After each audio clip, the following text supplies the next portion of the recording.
Medieval queens lived in a world full of rules and restrictions. Their power was not absolute. It was shaped by tradition, family, and politics. A queen's life was carefully observed. Her behavior reflected not only herself, but the reputation of the king and the dynasty. Marriage defined much of her existence. Queens were often chosen for alliances, not affection. Their loyalty was expected to match that of their husbands, but their influence had limits. Yet within these limits, they found ways to exert power. Queens could advise the king. They could influence decisions behind closed doors. They managed households, estates, and sometimes even finances. They were responsible for the upbringing of future heirs. This gave them subtle authority. They shaped the next generation of rulers. Education varied. Some queens were literate, fluent in multiple languages, skilled in negotiation and management. Others relied on advisors and tradition. Religious devotion was central. Queens were expected to be models of piety. Prayer, charity, and patronage reflected both personal devotion and public duty. They could sponsor monasteries, churches, and hospitals. Such actions reinforced the family's reputation. Public appearance was essential. A queen's clothing, gestures, and speech were scrutinized. Every action was a statement. Even small missteps could spark gossip, rumors, or political tension. Childbearing was a queen's most critical duty. Producing heirs secured the dynasty. Failure brought pressure, scorn, and sometimes danger. Yet queens had private spaces of influence. They guided alliances. They mediated disputes. They nurtured networks among nobles. Such power was invisible but effective. Queens could intercede for mercy, advocate for loyal subjects, or encourage patronage. Some even advised kings on war, diplomacy, and policy. Still, boundaries existed. Queens could not claim the throne independently in most regions. Their public voice was often limited. Decisions on law, taxation, and warfare belonged to the king. Their authority depended on the king's goodwill. Yet ambition found ways. Some queens became regents, ruling on behalf of underage heirs. During these periods, they exercised real power. They managed armies, finances, and governance. They faced resistance from ambitious nobles and advisors. Success required intelligence, strategy, and patience. Queens were skilled in persuasion, negotiation, and observation. Their power was often indirect, exercised subtly, and reinforced through influence rather than command. Diplomacy was key. They built alliances through marriages, gifts, and communication. Even domestic roles were political. Managing the royal household meant controlling staff, servants, and resources. It meant shaping the daily life of the court. In this way, queens wielded influence quietly but effectively. Queens in the Middle Ages were constantly navigating danger and expectation. Every action, every word, every movement could have consequences. They were watched by courtiers, nobles, and even foreign ambassadors.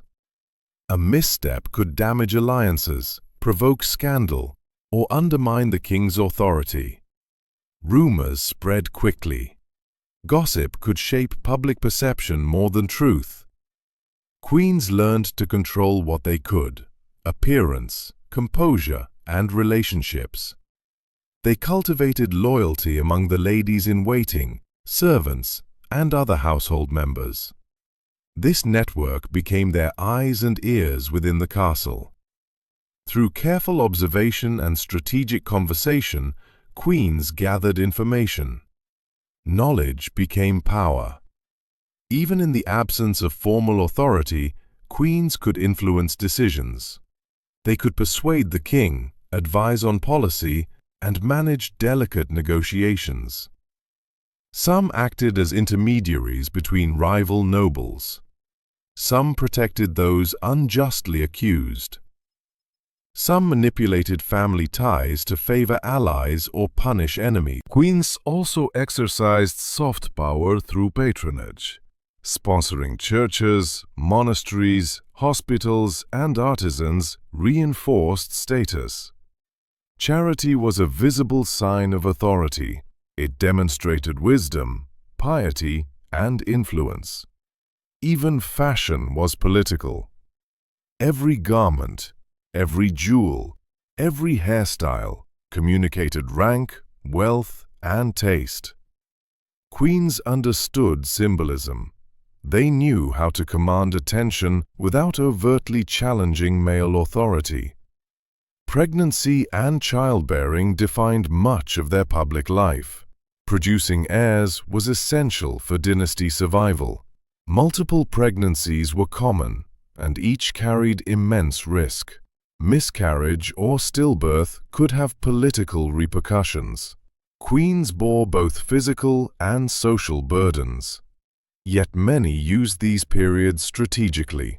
Pregnancy allowed time to cultivate influence, plan alliances, and strengthen networks. Regency was perhaps the clearest path to power. When kings were absent, ill, or underage heirs ruled, queens became de facto rulers. They issued decrees, managed finances, and even directed military matters. These periods revealed their intelligence and capability. However, regency was fraught with danger. Nobles resented female authority. Rival factions tested their resolve. Mistakes were punished harshly. Queens had to balance assertiveness with tact. They had to appear firm without provoking rebellion. Religious authority supported them. Church backing legitimized decisions. Yet even divine sanction could be challenged. Queens understood timing, perception, and persuasion as weapons. They manipulated social networks, negotiated with diplomats, and influenced court politics. Some queens left permanent marks on history through these efforts. They influenced law, diplomacy, and succession. They shaped the political landscape quietly but profoundly. Despite these powers, queens faced constant limitations. They could not claim thrones outright in most kingdoms. Their authority depended on the king, the court, and the acceptance of nobles. Disobedience or ambition without support could be fatal. Intrigue was constant. Allies could turn enemies. Family members could plot in secret. Queens had to be vigilant at all times. Education, intelligence, patience, and diplomacy were survival tools. Personal desires were secondary to political strategy.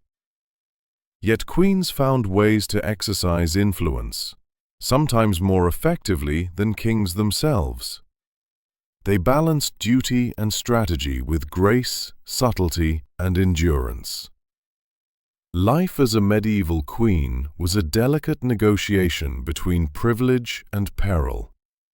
They had wealth, status, and access to power.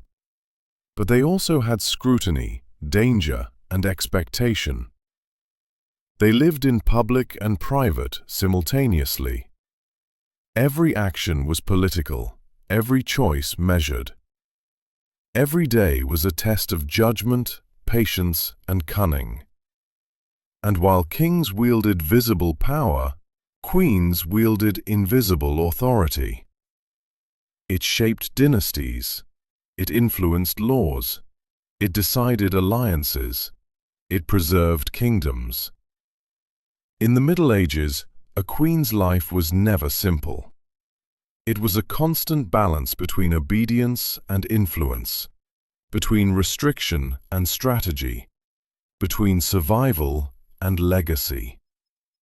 And those who mastered this balance could become the most powerful and enduring figures of their time.